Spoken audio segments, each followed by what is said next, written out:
Hi friends, ఇవాల్టి special recipe బియ్యం పిండితో బోండాలు. అప్పటికప్పుడు ఈజీగా మనం సింపుల్గా తయారు చేసుకునే ఈ బియ్యం పిండి బొండాల్ని క్రిస్పీగా ఆయిల్ ఎక్కువ పీల్చకుండా చక్కగా మెత్తగా ఉండేలాగా ఎలా తయారు చేసుకోవాలో ఈ వీడియోలో తెలుసుకుందాం. ఉదయం పూట కానీ సాయంత్రం స్నాక్స్గా కూడా ఉపయోగపడే ఈ బియ్యం పిండి బొండాల్ని సింపుల్గా తెలుసుకుందాం. 5 స్టార్ రేటింగ్ కిచెన్ని ఆదరిస్తున్న అందరికీ నా ధన్యవాదములు. వీడియో చివరి వరకు చూసి నచ్చితే తప్పకుండా ఒక లైక్ చేయండి, షేర్ చేయండి. ఇప్పుడు దీనికోసం నేను ముందు ఒక బౌల్ని తీసుకోవాలి. దానిలో మనం 1 కప్పు బియ్యం పిండి తీసుకోవాలి. 1/2 కప్పు మైదా తీసుకోండి. 1 కప్పు బియ్యం పిండికి 1/2 కప్పు మైదా వేసుకోవాలి. నెక్స్ట్ దీనిలో ఏ కప్పుతో అయితే మనం బియ్యం పిండి తీసుకున్నామో అదే కప్పులో 1/2 కప్పు పెరుగు తీసుకోవాలి. పుల్లని పెరుగు ఉంటే తీసుకోండి. వంట సోడా 1/2 టేబుల్ స్పూన్, సాల్ట్ రుచికి తగినంత. ఇవన్నీ వేసిన తర్వాత బాగా మిక్స్ చేసుకోండి. ఇలా బాగా కలుపుకున్న తర్వాత ఏ కప్పుతో అయితే బియ్యం పిండి తీసుకున్నామో అదే కప్పుతో 1 కప్పు నీళ్లు వేసుకోవాలి. నీళ్లు ఒకేసారి వేసేయకుండా కొంచెం కొంచెంగా వేసుకుంటూ కలుపుకోవాలి. ఇప్పుడు విస్కర్ని కానీ గరిటెని కానీ పక్కన పెట్టేసుకొని చేత్తో బాగా కలుపుకోవాలి. చేత్తో కలిపితేనే మనకి బాగా కలుస్తుంది. బియ్యం పిండి అనేది షాప్లో దొరికే నార్మల్ బియ్యం పిండే. ఇప్పుడు దీన్ని ఒకే డైరెక్షన్లో 10 నిమిషాల పాటు బీట్ చేసుకోవాలి. ఇలా 10 నిమిషాలు బీట్ చేసినట్లయితే మనకి బొండాలు చక్కగా సాఫ్ట్గా వస్తాయి. కంపల్సరీ 10 నిమిషాలు అయితే బీట్ చేసుకోవాలి. కలిపిన తర్వాత పలచగా వచ్చినట్లయితే కొంచెం బియ్యం పిండిని కూడా యాడ్ చేసుకోవచ్చు. చూడండి, కలిపిన తర్వాత పిండి ఇలా ఉండాలి. ఇప్పుడు దీన్ని మూత పెట్టి కనీసం 2 గంటల సేపు నాననివ్వండి. ఇప్పుడు దీనికోసం చట్నీ తయారు చేసుకుందాం. పొయ్యి మీద ఒక పాన్ పెట్టుకొని దానిలో 2 టేబుల్ స్పూన్ల ఆయిల్ వేసుకోవాలి. ఆయిల్ హీట్ అయిన తర్వాత దీనిలో పచ్చిశనగపప్పు 3 టేబుల్ స్పూన్లు వేసుకోవాలి. ఇక్కడ మనం పుట్నాల పప్పు వాడుకోవట్లేదు, దాని ప్లేస్లో పచ్చిశనగపప్పు వేసుకుంటున్నాము.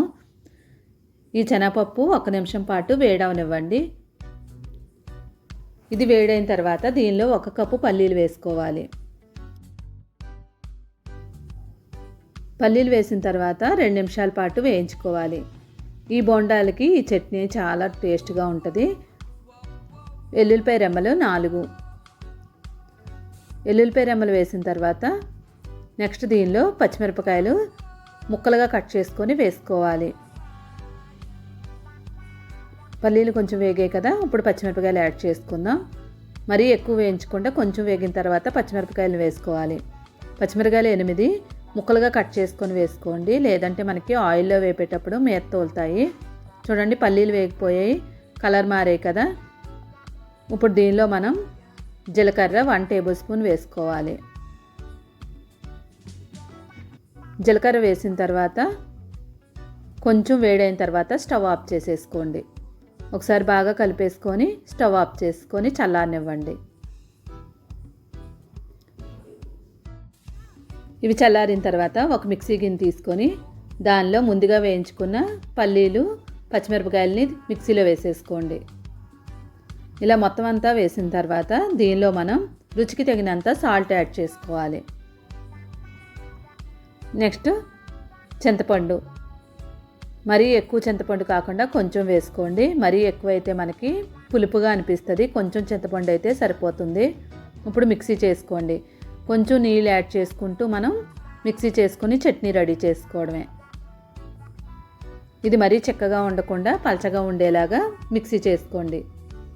చూసారు కదా, ఇలాగా మనకి పలచగా ఉండేలాగా మిక్సీ చేసుకోవాలి. నెక్స్ట్ పొయ్యి మీద ఒక పాన్ పెట్టుకొని 2 టేబుల్ స్పూన్ల ఆయిల్ వేసుకోవాలి. ఆయిల్ హీట్ అయిన తర్వాత 1 టేబుల్ స్పూన్ ఆవాలు కొంచెం చిట్పట్టన్న తర్వాత జీలకర్ర 1 టేబుల్ స్పూన్, మినప్పప్పు 1/2 టేబుల్ స్పూన్, శనగపప్పు 1/2 టేబుల్ స్పూన్. ఇవన్నీ 1 నిమిషం వేయించుకోవాలి. నెక్స్ట్ కర్రీ లీవ్స్, కరివేపాకు రెమ్మలు వేసిన తర్వాత 2 నిమిషాలు వేయించుకోండి. 2 నిమిషాలు వేగిన తర్వాత దీనిలో మనం ఎండుమిరపకాయలని వేసుకోవాలి. ఎండుమిరపకాయలు 6 తీసుకొని వేసుకోండి. ఇవి బాగా వేగిన తర్వాత తాలింపు రెడీ అయిపోయింది, చట్నీలో వేసేసుకోవడమే.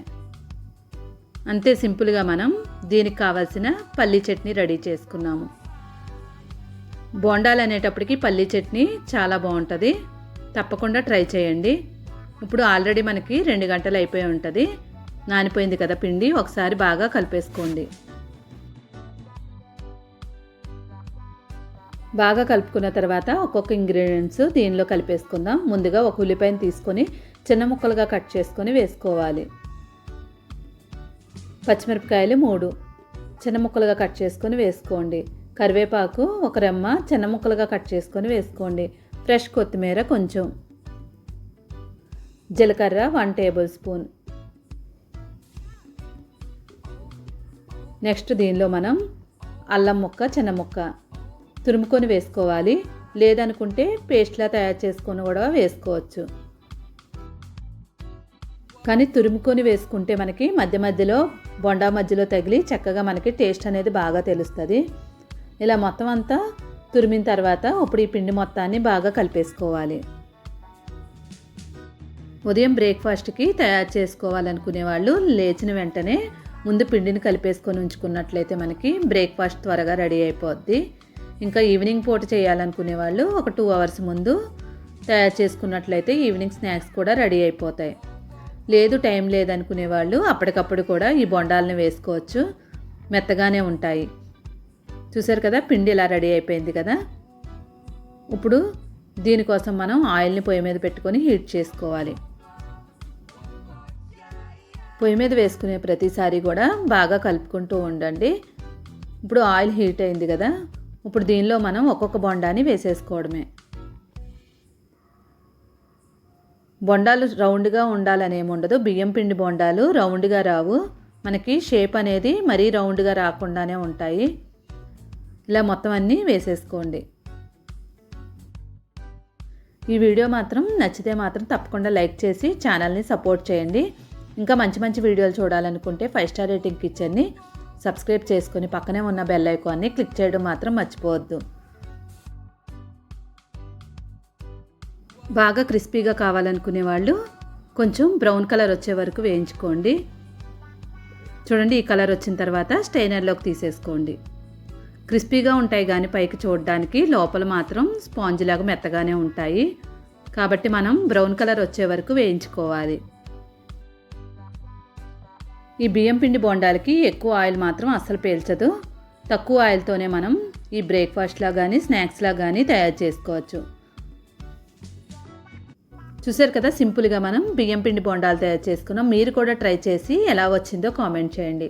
చట్నీ రెడీ అయింది, బోండా రెడీ అయింది. ఒకసారి దీన్ని టేస్ట్ చేద్దాం. చట్నీ కూడా మరీ చిక్కగా ఉండకుండా ఇలా ఉండాలి. లోపల మనకి మెత్తగానే ఉంటుంది, పైకి చూడడానికి క్రిస్పీగా కనిపించిన. చూసారు కదా, సాఫ్ట్గా ఉండే బోండా రెడీ అయిపోయింది. Thank you for watching 5 star rating kitchen.